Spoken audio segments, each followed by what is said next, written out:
Au nom du Père et du Fils et du Saint-Esprit, ainsi soit-il. Ce dimanche et toute cette semaine, je vous recommande de méditer et de prier particulièrement avec l'oraison, la prière de cette semaine qui est, à mon avis, une des plus belles de l'année liturgique. Et aujourd'hui, je voudrais vous commenter, si vous le voulez bien, une partie ou une idée qui se trouve dans cette oraison. Deus qui fidelium mentes unius efficis voluntatis, da populis tuis, id amare quod precipis, id desiderare quod promittis, ut inter mundanas varietates, ibi nostra fixas in corda, ubi vera sunt gaudia. Et c'est encore plus beau en latin qu'en français. Donc, Dieu qui a effectué, qui fête l'unité dans l'esprit des fidèles, etc. Vous lirez et vous répéterez toute cette semaine cette oraison, mais je voudrais vous parler de ces premiers mots, Deus qui fidelium mentes unius efficis voluntatis. Unius qui exprime l'unité, et c'est de cette unité dont je voudrais vous parler. Cette unité que les hommes recherchent aujourd'hui, ou prétendent rechercher, que les hommes d'église, entre guillemets, donc, recherchent, soi-disant, déjà dans le fameux concile Vatican II, donc il n'est pas un vrai concile, bien sûr, mais dans Vatican II, cette unité est prétendument recherchée à travers certaines constitutions, certains textes, mais cette unité, ils n'en ont pas compris ou ils n'en ont pas voulu comprendre très certainement le concept, l'idée, ce qu'est l'unité, ce qu'elle est dans toutes ses causes, d'où elle vient. Alors l'unité, nous le voyons dès le début de cette oraison, elle vient d'où? Elle vient tout simplement de Dieu. Deus qui efficis. On va traduire qui effectuait, si vous le voulez, pour transcrire finalement le sens du mot latin. Efficere, qui vient du mot facere, faire, et avec le préfixe ex. Donc cette unité, elle va venir de Dieu, elle va en quelque sorte sortir de Dieu lui-même, qui, lui, est effectivement l'être un par excellence. La véritable unité de ces trois personnes divines est l'unité dans l'être divin, une unité extrêmement profonde, et donc il est normal que toute véritable unité vienne de Dieu lui-même. Cette unité vient de Dieu, c'est l'unité naturelle, l'unité de la création. Combien de fois on peut s'émerveiller devant la beauté de la nature, comment les choses finalement sont bien faites, comment les êtres, même les êtres matériels, comme les plantes, comme les animaux, se comportent d'une façon admirable et d'une façon une. Eh bien, cette unité de la nature, elle vient évidemment de Dieu, notre Créateur. Mais il y a une unité plus profonde, une unité plus importante, c'est l'unité entre les hommes, et cette unité entre les hommes, il faudra la prendre de ce qu'est l'homme et de l'état dans lequel le bon Dieu l'a créé. Et le bon Dieu nous a créés dans un état surnaturel, dans un ordre surnaturel. Nos premiers parents, il les a élevés dès le premier instant de leur création à l'état de grâce, à l'état surnaturel. Et donc, l'unité que nous devons avoir, elle doit être d'abord et avant tout surnaturelle, à tel point que si, dans notre vie personnelle, notre vie sociale, il n'y a pas cette unité surnaturelle, il ne pourra pas y avoir d'unité naturelle. Et de même, si nous constatons aujourd'hui le désordre, le manque d'union entre les gens, l'individualisme qui prévaut de nos jours, si nous voyons la dégradation morale, eh bien nous voyons le manque d'unité et le manque de Dieu finalement qui est la cause de l'unité. Donc, il faut bien sûr se garder du naturalisme, celui qui prétendrait rechercher l'unité en dehors de Dieu, en dehors d'une vie surnaturelle. Eh bien, celui-là ne pourrait pas atteindre son but. On ne peut pas atteindre l'unité en soi-même.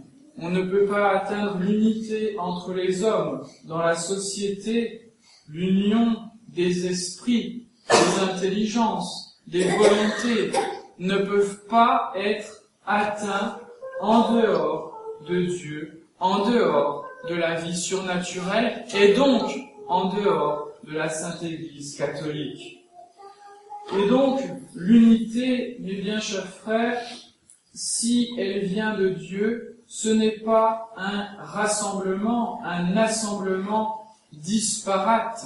Ce ne sont pas des objets qui sont en quelque sorte parqués dans un même endroit, des éléments disparates qui sont rassemblés. Non, l'unité forme un tout, un être, une société, une famille.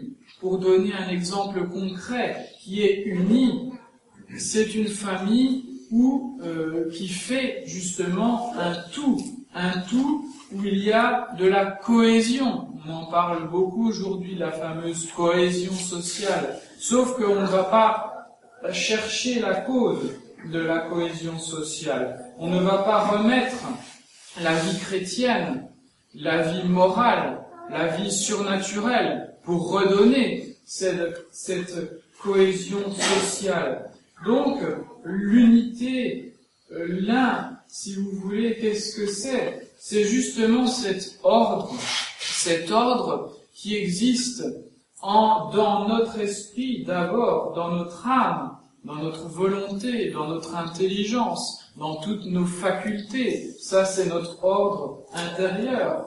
Et celui qui n'est pas ordonné à Dieu, eh bien, celui-là, il a un esprit qui n'est pas uni. Il se tourne vers des objets disparates. Sa vie n'est pas cohérente. Nous le voyons aujourd'hui. Tout le discours actuel, que ce soit des hommes politiques, ou même aujourd'hui, hélas, des hommes prétendument d'église, il n'y a pas de cohérence, il n'y a pas d'unité.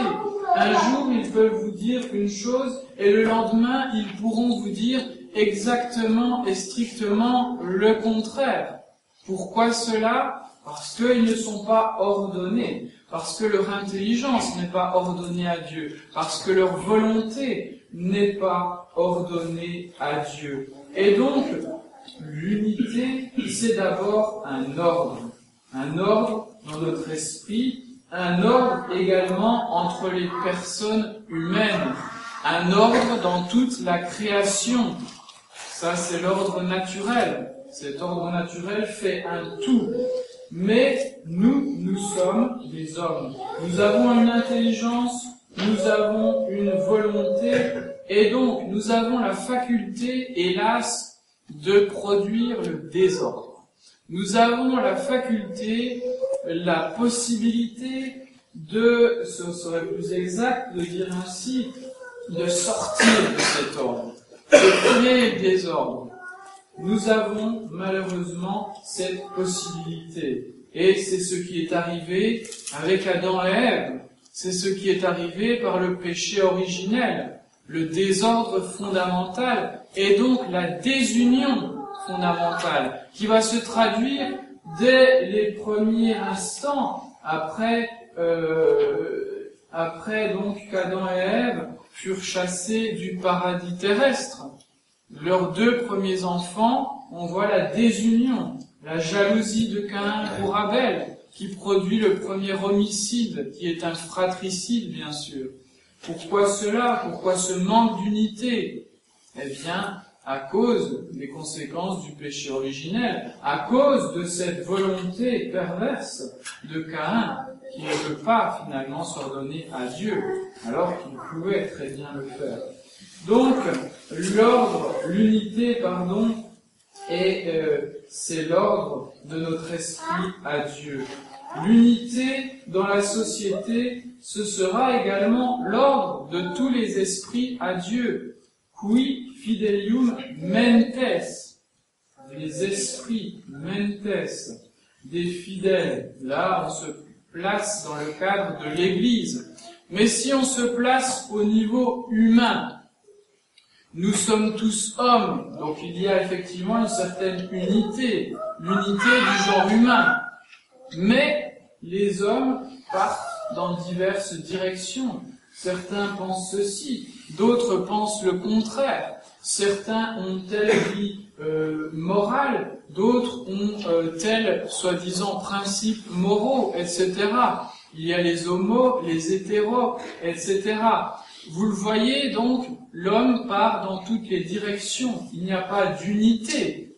Donc, quand ils disent les mêmes droits pour tous, c'est comme ça qu'on fait l'unité. Pas du tout. En fait, on fragmente encore plus la société. C'est véritablement l'unité, entre guillemets, qui vient du diable, qui vient du démon. C'est une fausse unité.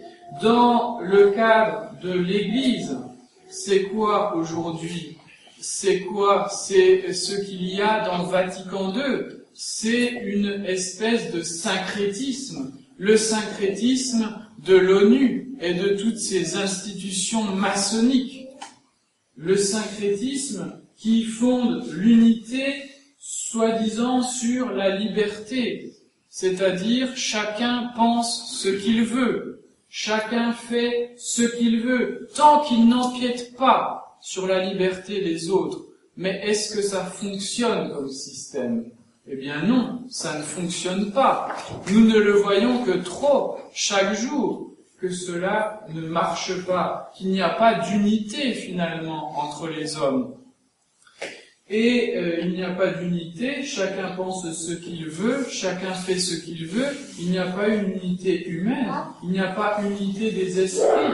Pourquoi aujourd'hui il n'y a plus, par exemple, de famille, ou quasiment plus? Bien sûr, il existe, grâce à Dieu, encore des familles, mais de moins en moins, parce qu'on a détruit l'unité fondamentale, l'unité de l'esprit, l'unité de la morale, parce que chacun peut et doit faire ce qu'il veut. C'est un droit fondamental de la personne humaine de faire ce qui lui plaît.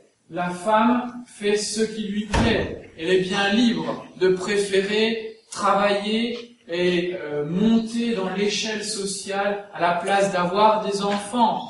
Elle est bien libre de faire ce qui lui plaît de son corps, de pratiquer l'avortement, la contraception. De même, l'homme est bien libre de faire ce qu'il veut, d'aller avec d'autres hommes ou d'aller avec 50 femmes successivement ou en même temps. Peu importe, chacun fait absolument ce qu'il veut. Est-ce qu'il y a là une unité ? Est-ce qu'il y a là une base pour une véritable société? Et je vous le rappelle, la société, c'est justement une unité d'ordre entre des individus en vue d'une fin particulière. Ça, ils le comprennent quand il s'agit des questions d'argent. Ça, ils le comprennent quand il s'agit d'entreprise. Parce que si on ne met pas l'ordre dans une entreprise, si on ne met pas l'unité dans l'entreprise, elle coule. Ça ne marche pas. Mais ils ne veulent pas le comprendre dans la société. Donc, mes bien chers frères, nous devons lutter également pour revenir aux théories modernistes de Vatican II, nous devons lutter contre cet esprit syncrétiste. Qu'a fait Vatican II? Ils ont voulu dire, entre toutes les religions, et d'abord avec les religions monothéistes, nous avons des points communs, il y a une unité. On croit en un seul Dieu, comme les Juifs croient en un seul Dieu, comme les musulmans croient en un seul Dieu. Et puis, finalement, on a réussi à trouver l'unité avec ceux qui croient en plusieurs dieux. On croit dans le divin, on croit dans quelque chose qui nous dépasse. Puis maintenant, Ratzinger a réussi à trouver le moyen d'avoir l'unité même avec les athées. On est tous en recherche de quelque chose. Quoi? Eh bien, les athées, c'est leur plaisir personnel. Nous, c'est Dieu.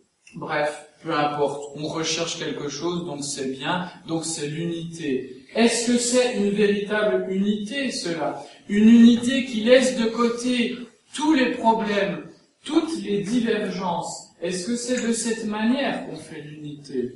Est-ce que c'est ça une vraie unité? Est-ce que c'est une unité qui est fondée justement sur ces principes? Et ces principes, c'est tout simplement l'être. Il faudrait développer d'un point de vue philosophique, métaphysique, ce qui serait évidemment très intéressant, très élevé pour notre pensée, mais il s'agit de bien comprendre que l'unité de l'esprit, elle vient tout simplement de notre connaissance, et notre connaissance, elle est objective. Elle se porte vers l'unité des êtres que nous connaissons, dont de même l'unité de notre vie morale. Pourquoi avoir une vie morale, ordonnée? Pourquoi ordonner notre liberté? Ou vers quoi ordonner notre liberté? Vers le bien, vers la fin. Mais le bien, c'est l'être, et ce n'est pas n'importe quel être. C'est ce que je vous disais finalement la semaine dernière. Le bien par excellence, c'est l'être par excellence. C'est la vérité par excellence. C'est Dieu lui-même. Donc, une unité fondée sur autre chose que sur Dieu, eh bien, n'est pas une véritable unité. Si nous voulons l'union entre les chrétiens, il faut que ceux qui se sont séparés de l'Église catholique, par exemple, les protestants, les schismatiques, tous les hérétiques qui se sont séparés de l'Église catholique, reviennent à l'unité de l'Église catholique, à l'unité de la foi catholique, parce que c'est l'unité de la foi qui fait l'unité dans les âmes, qui fait l'unité dans l'Église. Donc ceux qui sortent de cette unité de foi, ceux qui choisissent « moi je crois en ce que dit l'Église ici, moi je ne crois pas en ce que dit l'Église là », d'ailleurs, nous voyons ça dans les églises aujourd'hui, chez les gens. Vous allez interroger des personnes à la sortie d'une église, vous verrez. Est-ce que vous croyez au purgatoire? Il y en a qui vous diront oui, il y en a qui vous diront non. Donc chacun croit ce qu'il veut. Donc, il n'y a pas d'unité. Il n'y a d'unité que dans la foi catholique, pour notre intelligence. Il n'y a d'unité que dans la morale catholique, pour notre vie de tous les jours. Parce que cette unité, elle vient de Dieu, elle vient de la révélation divine, et elle vient de l'Église fondée par notre Seigneur Jésus-Christ. Donc, c'est là, mes bien chers frères, qu'il faut chercher l'unité. C'est ce que nous demandons également, évidemment, dans cette oraison. S'il y a des gens qui restent, qui sont dans l'Église, mais qui perdent finalement la grâce de Dieu par le péché ou par une attitude incorrecte, ils restent dans l'Église, sauf s'ils sont hérétiques, schismatiques, excommuniés, etc. Mais ils vont quand même à l'encontre de cette unité entre toutes les âmes. Ils vont créer un peu de désordre, et ce désordre peut grandir de plus en plus. Finalement, c'est ce qui s'est passé à chaque hérésie. Au départ, on a un individu qui a des problèmes moraux, des problèmes intellectuels, etc. Et il va développer ça. Et il ne va pas se soumettre à Dieu. Il ne va pas soumettre son intelligence à la cause de l'unité, c'est-à-dire Dieu, aux représentants de Dieu ici-bas, c'est-à-dire l'autorité de l'Église, quand on a une véritable autorité. Et justement, là encore, nous voyons que nous n'avons pas une véritable autorité de l'Église, parce que il y a le désordre total, parce que les gens ne pensent plus la même chose, ne croient plus les mêmes choses, n'ont pas le même credo. Ici, je l'espère, nous croyons les mêmes choses, nous avons la même morale, nous avons une prière qui est une. Après, il peut y avoir des dissensions dues à notre faiblesse humaine, au progrès que nous devons faire dans la vie spirituelle, dans la patience, dans la charité, etc. Mais, fondamentalement, il y a une unité. Donc, cela, il faut bien le considérer. Donc, nous, quand nous rompons l'ordre, nous allons rompre en quelque sorte l'unité. Si les enfants désobéissent aux parents, ils vont rompre d'une certaine manière l'ordre dans la famille. Ils vont rompre l'unité dans la famille. Évidemment, souvent ce n'est pas grave, mais si cela devient une habitude, c'est comme ça que les familles explosent. C'est comme ça que les familles explosent. Si les parents, chacun recherche ce qui lui plaît, son propre bien, sans regarder le bien, l'ordre de la famille, eh bien voilà, c'est la même chose. C'est ce qui se passe aujourd'hui. Donc, l'unité, on ne doit pas la rechercher comme c'est le cas aujourd'hui. C'est chacun qui fait ce qu'il veut et je supporte ce que fait l'autre. Non, il faut avoir des principes communs, une vie commune, une pensée commune, ce qui n'exempte pas des particularités. Les femmes restent des femmes, les hommes restent des hommes, avec chacun leurs particularités, leur tempérament, etc. Les enfants restent des enfants et grandissent. Mais, vous le voyez, à chaque instant, eh bien, il faudra essayer de s'élever d'une manière surnaturelle pour que l'unité soit conservée, pour que l'ordre soit conservé dans les familles, pour que l'ordre soit conservé dans les sociétés. Ce serait normalement le but de la politique, le but des hommes politiques. Mais est-ce que c'est leur but? Est-ce qu'ils voient vraiment le bien commun, c'est-à-dire le bonheur temporel de leurs concitoyens? Certainement non. Pourquoi? Parce qu'ils ne le procurent pas par les moyens adéquats.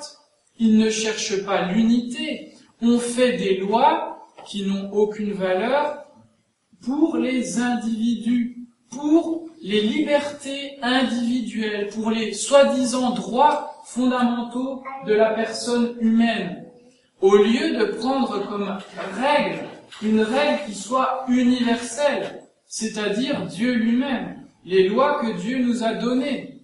On fait des règles particulières. On parle de droits fondamentaux. Mais où cela mène? Cela mène au désordre actuel. Cela mène à la destruction de toute la société dans tous ses fondements.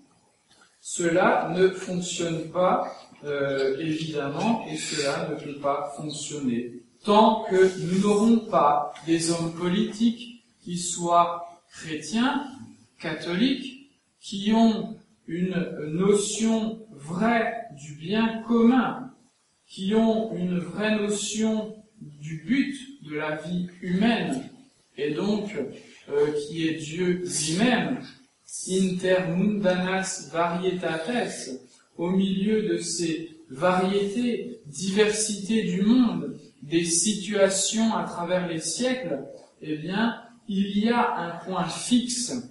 Ce point fixe, c'est Dieu lui-même. Et les sociétés doivent se tourner et s'ordonner selon Dieu, selon celui qui est notre fin.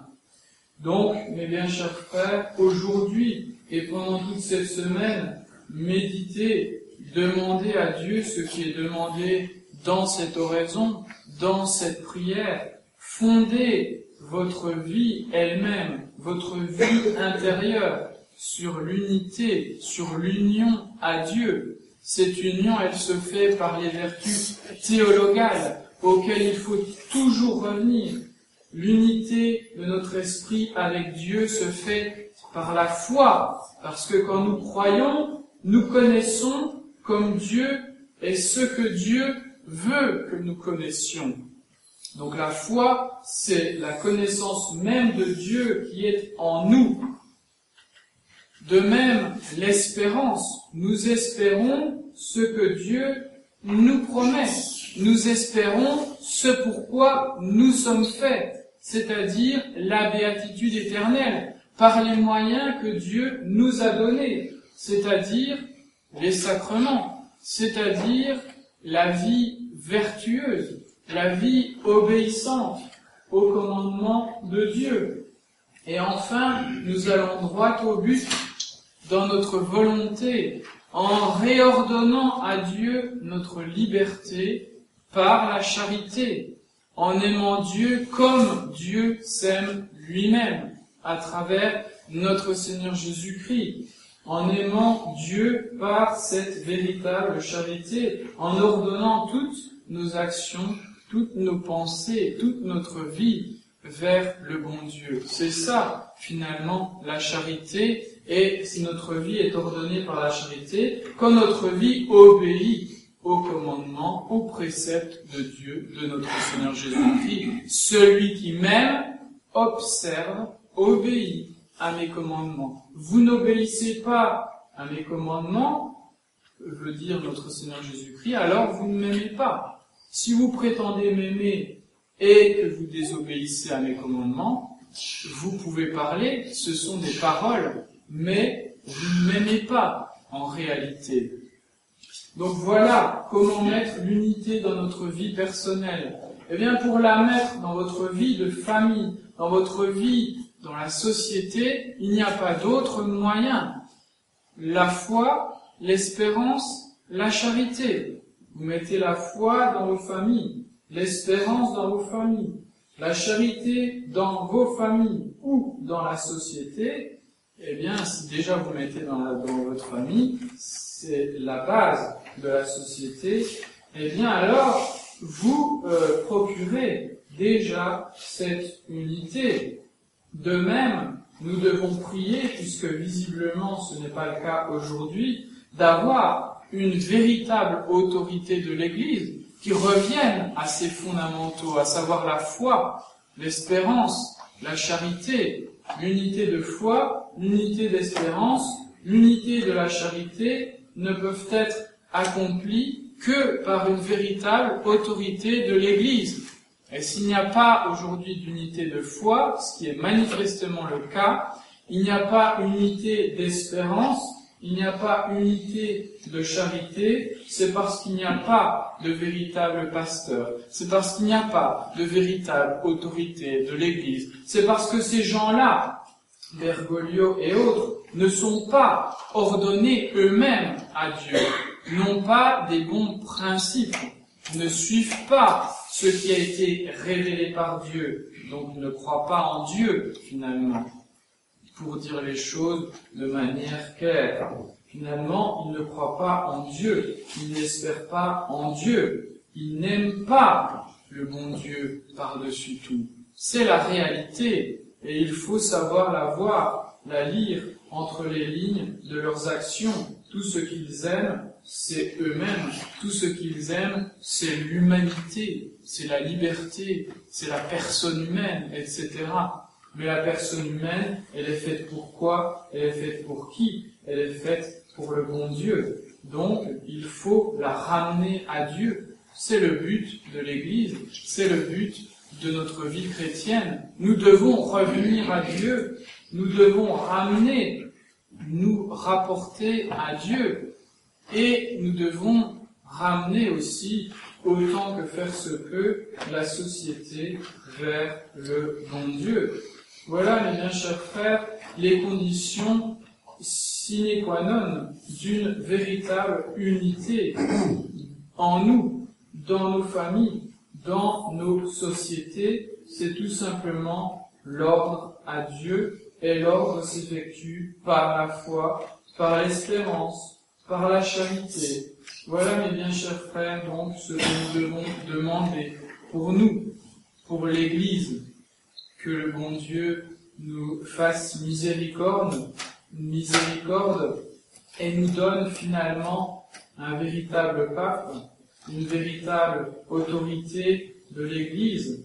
Et là, nous verrons ceux qui ne veulent pas de cette unité, ceux qui ne veulent pas réellement de Dieu, et ceux qui veulent se soumettre à Dieu, ceux qui ont cette humilité de la foi, cette humilité de l'espérance, cette humilité de la charité, qui reconnaissent que l'homme n'est pas sa propre fin, que l'homme n'est pas fait pour lui-même, que l'homme fait partie d'un ordre et la fin comme la cause, le commencement, le principe de cet ordre, c'est Dieu lui-même.